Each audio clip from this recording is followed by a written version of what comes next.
Hello, my name is Tony, and this is... Oh, God. Okay, let me tell you, I love sci-fi, or should I say I love good sci-fi, and indeed, pulpy, trashy, not-so-good sci-fi. Apart from Star Wars. Don't get me started on that again, I'm not going there this time round. In fact, I'm going away from there. See what I did? There may be more of that as we move forward, just to warn you. Away then. I watched all 10 episodes. I'm thinking there should be some sort of award for my resilience, but there isn't, so no motivating factor in that. And I'm not sure why I stuck with it past the second or third episode. I really spent much of the time thinking about what else I could be watching or doing instead. Yet I hung on in there, saw it right through to the end, and it bothers me that I did. I didn't persevere because I thought it would get better. I pretty much knew or strongly suspected it wouldn't, or because I cared about the characters, or because I was engaged or entertained in any relevant way, as for the most part I was just plain irritated, bored and frustrated by it. I didn't hang on because the narrative was gripping, or the show was well written, or the dialogue was intellectually stimulating, or the characters and performances were amusing, appealing or convincing, because nothing on display was anything remotely like that at all. I just don't know. I've thought about it, analysed it and come up empty with nothing conclusive to show. Am I punishing myself for something? Nope, I don't think so. Have I developed S&M tendencies in my old age? Am I into self-harm? Do I hate myself? No, and no. Well, the last one, maybe. So what the hell was I thinking? Could be how much lighter, brighter and relieved and happy I would feel once the ordeal was over. It's always nice when the torture stops, so my victims tell me. Or what about disbelief? Ever see something that beggars belief, but you have to keep giving it your attention to verify that it isn't some delusional fever dream, but is really truly happening? That could be it. Whatever. I watched it, and that, unfortunately, is that. There are going to be some major spoilers along the way, just to be clear. So if you don't want to know how this thing pans out, stop watching and listening now. Away is about the first multi-billion-dollar manned mission to Mars. We have a multicultural international crew headed up by mission commander Hilary Swank. We've got an Indian medic, a Chinese scientist, a Russian engineer, and a black Jewish botanist. The trip is to last 3 years, and the overall aim is to plant some plants on the red planet. Planting plants on the planet has a ring to it. Or is that Saturn? Never mind. Here's how it pans out, along with some of the points and issues the show raises for me. Most glaring is the fact that none of the crew would have made it into space for this mission. Swank looks physically ill throughout, like some ragged scarecrow doppelganger of the former Hilary Swank. Seriously, the poor woman looks wrecked, hollowed out, all bony angles and unhealthy looking skin. Consider this in the context of the camera adding around 10 pounds. At one point, she plays a younger version of her character in flashback that manages to look older than the older version of her character in the here and now. Is this some weird space-time anomaly? I don't think it is. Seriously, I had concerns that Hilary was going to just crumble to dust before my eyes. Girl does not look well. How would her character have passed a physical? Not just to go into space, but to be in this show. This is before we even get to her character's psychological baggage. Hilary feels crushing guilt at leaving behind her teenage daughter, who has abandonment issues, and her husband, an ex-astronaut who works for NASA at Mission Control. He suffers with CCM, cerebral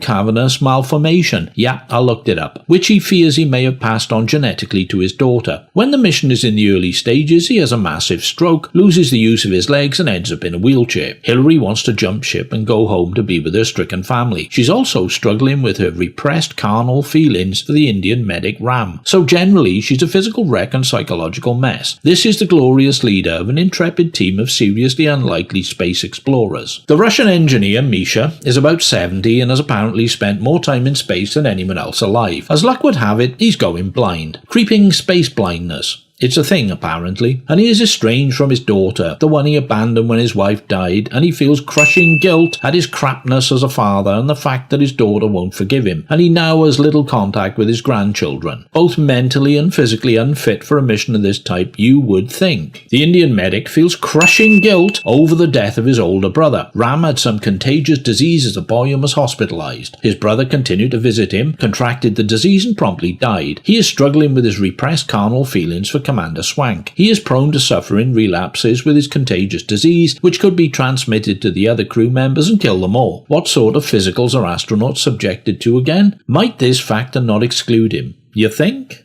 Chinese scientist Lu is trapped in a dead marriage to a miserable Chinese loser, but sticks with it out of duty and out of love for her fat little son, who also seems to be a miserable Chinese loser, a shorter, heavier, and less stoic version of his father. Yu is pining for a lesbian lover, Mei, who works in mission control. When the Chinese authorities learn of their relationship, Mei is kicked out of her job and relegated to some distant backwater. Lu feels crushing guilt over this. I'm sensing a pattern here with the crushing guilt thing, don't know about you. Physically, she is fit and well. Mentally, she is conflicted between duty to the motherland, distaste for her unpleasant spouse, love for her porky son, and love for her gay paramour. Quasi, the black Jewish botanist, is a devout god-botherer with a deep religious faith. So, just to break the established pattern, he's not feeling crushing guilt about anything, as everything as far as he is concerned is part of God's plan. He is, however, the least selfish, self-absorbed, self-pitying, self-serving character out of the team, so points for that. He's living in a fantasy world, but is the most likeable character in the show. This isn't saying much. If Adolf Eichmann was on board, he could potentially be the most likeable character in the show. However, Quasi does have his problems. His foot suffers from space atrophy at one point. It's a thing, apparently. And his heel falls off and floats about in zero gravity after he removes his sock. The bottom line here, and I might be wrong in my reasoning, but if I were compiling a list of candidates for a multi-billion-dollar 3-year international space mission to Mars, these 5 candidates wouldn't be at the bottom of my list. Oh no, they wouldn't be on it at all. They wouldn't be within a zillion light-year radius of it. But for the purposes of this soapy space opera, or spacey soap opera, they are the A-team, folks. Best there is. Go figure. Away lurches between what is going on back at base on Earth and what is going on up in space on the ship and during the mission. All the main players' lives are fleshed out with flashbacks. Perhaps fleshed out is the wrong turn of phrase. Padded out is a more accurate descriptor. A lot of this stuff slows the narrative down to a crawl, often being superfluous, protracted, and frequently mind-bendingly boring. The main purpose seems to be to bulk out an episode to the desired run-in time. Conciseness, economy, and thoughtful pacing are not qualities to be found during abundance, if at all. So we get to see Hillary's early life with her husband and her pregnancy, and Yu's blossoming journey to the Isle of Lesbos, and Quasi's adopted parents teaching him the ways of spiritual righteousness via gardening, and Ram's brother stiffing it, and Misha's wife's death and his subsequent fleeing into the depths of space as part of the grieving process, dumping his daughter into the bargain. We watch Swank's daughter Lex begin a relationship with a nice Mexican kid whose father was a soldier and got blown to smithereens in Iraq. The kid rides trial bikes for a hobby, and wouldn't you know it, Lex is a natural on a motorbike, yet she lies to her dad, Matt, played by Josh Charles, and says she would never ride a bike as she knows he's worried that if she has an accident and she has inherited the crippled dick gene, she'll end up in a wheelchair like him. Lex's school grades are tanking and she's avoiding taking the test to find out if she does in fact have the crippled dick gene, which she decides to have after falling off a motorbike, who could have seen that coming, and being hospitalised, and she doesn't have it. So that's alright then. Then there's the family friend and ex-astronaut Melissa, who becomes Lex's surrogate mother whilst Hillary is away, and she's secretly in love with Lex's dad and Hillary's husband Matt, played by Josh Charles. And on top of this, she has a daughter of her own who is the same age as Lex but has Down syndrome. Okay, I get it. Equality and diversity boxes to check. It's a wider woke modern world. Multiracial crew, American, Indian, black guy with English accent, Russian and Chinese. Check. Disabled people. There are so many people in wheelchairs in this show that on times it looks like an Ironside fan convention. Matt is in a wheelchair, the useless NASA resident psychiatrist is in a wheelchair inexplicably, all Matt's friends in physical rehab are in wheelchairs. So check. Down syndrome.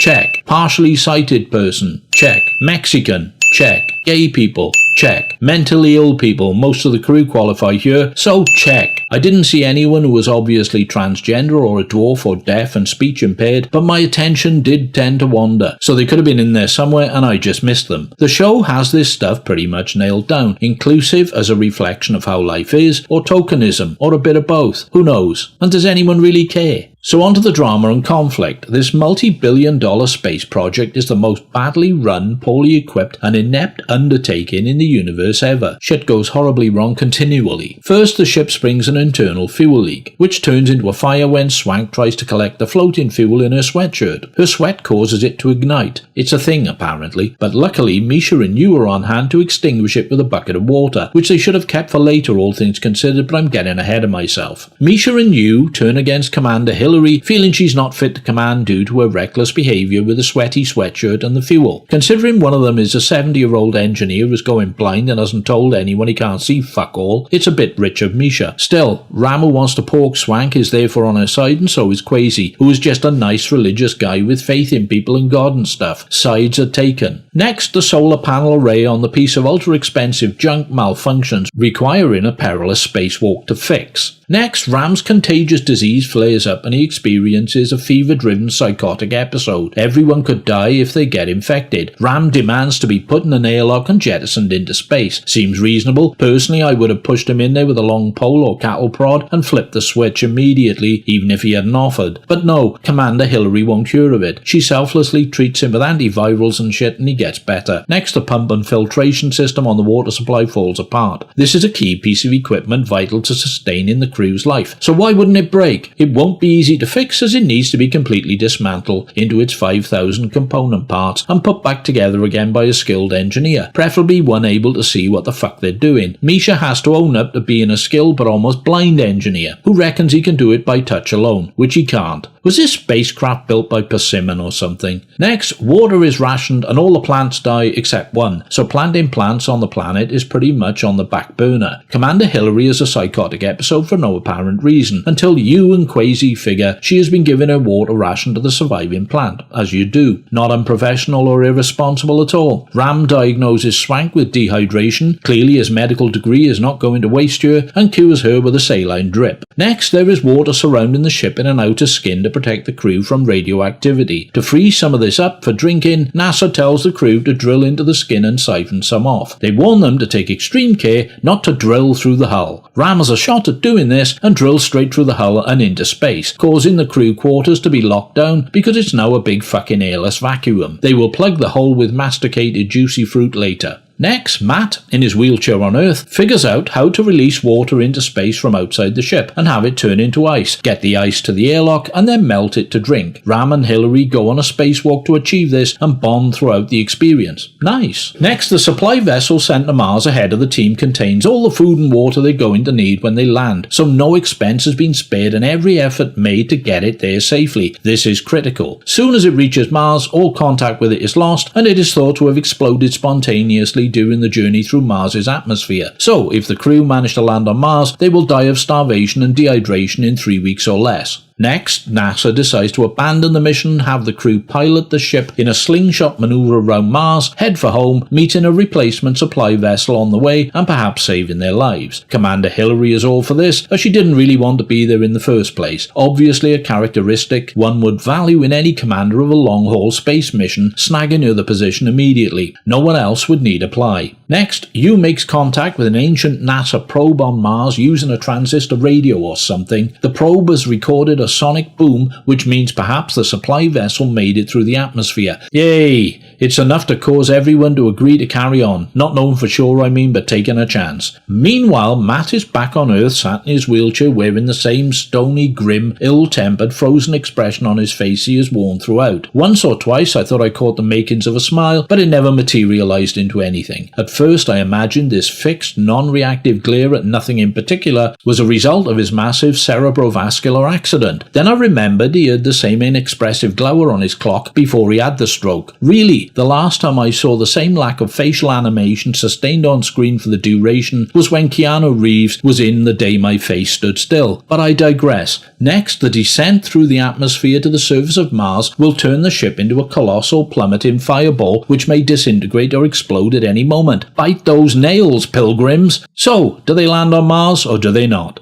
Does anyone honestly give a flaming shit? Spoiler alert! Yeah, they do land safely on Mars. Of course they fucking do. Close to the supply vessel which has landed intact. They take a group photo, send it to Earth, Matt's face stays the same, big congrats all round, the first season is over, done, thank Christ in heaven for that. The nagging question remains, why did I put myself through this insanely ludicrous plot of a sci-fi soap opera? And after recording this video, I think I know the answer. The whole thing was monumentally ludicrous, yes, but in a unique way, in that it didn't seem to know it was ludicrous in the slightest.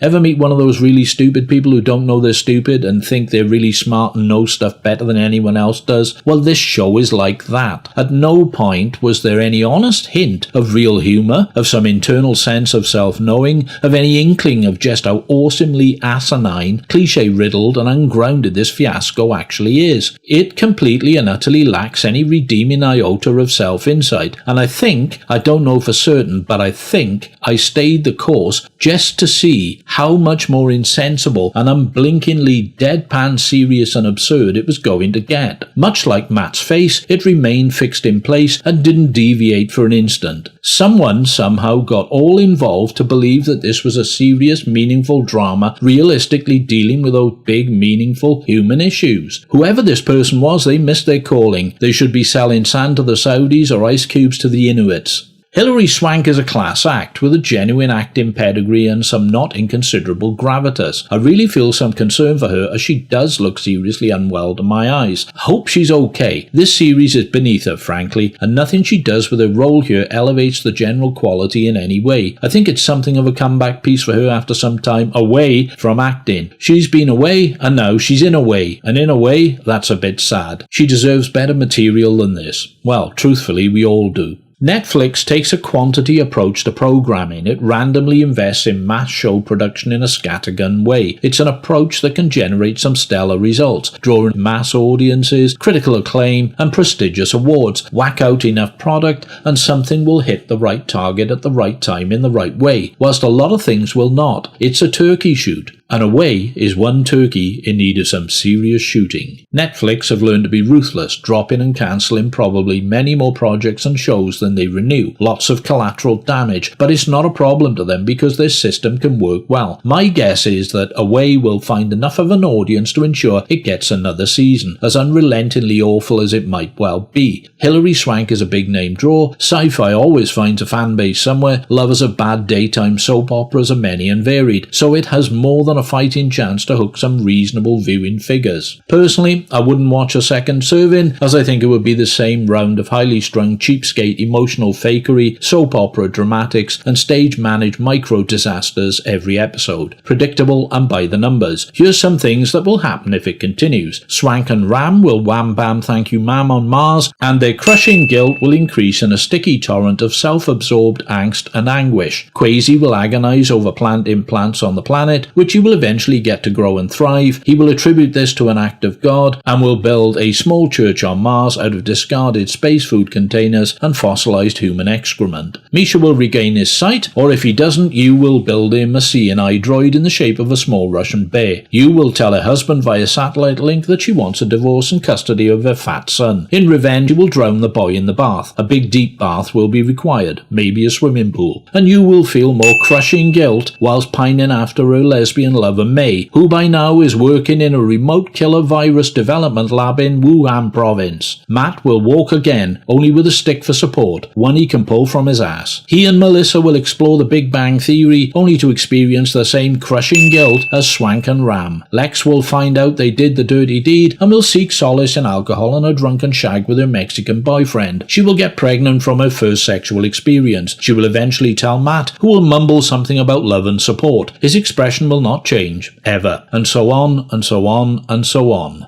Knowing these things means you won't have to watch it either, so guess I've done us both a favour. Thank you for your time and attention. It has been a pleasure. Doing this video, not watching the show, which was as pleasurable as slamming your face into a wasp's nest after covering your head in corn syrup. If you have gained anything from any of this, please strike like or even subscribe. Meanwhile, here's a song called Back on Mars.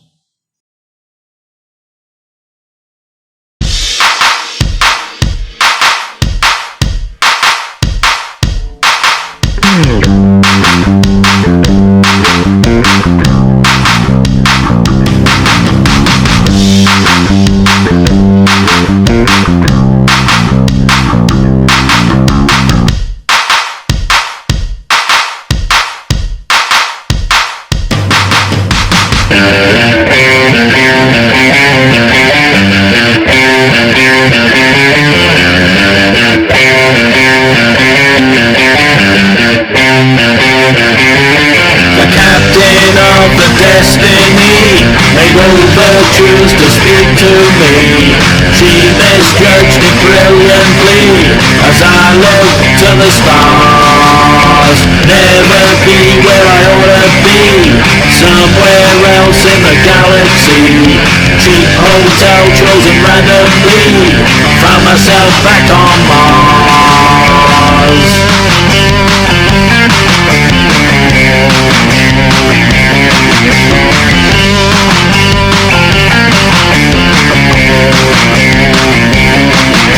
It's not just in space, no one hears you scream. Inside of your head, inside of a dream. Taking my time, such is my style. I'll be here some while, for some while. I've got no redeeming features, amazed someone believed I did. Out there with your three-year scoochers, you're just some crazy mixed up kid.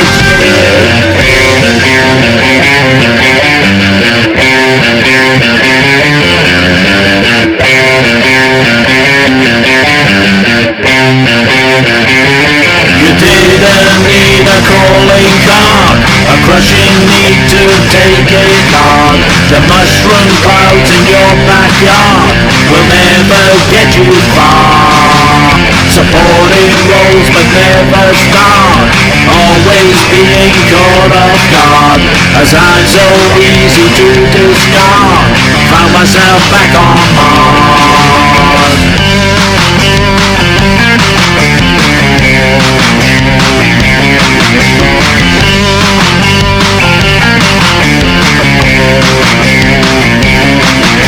It's not just in space, no one hears you scream. Inside of your head, inside of a dream. Taking my time, such is my style. I'll be here some while, for some while.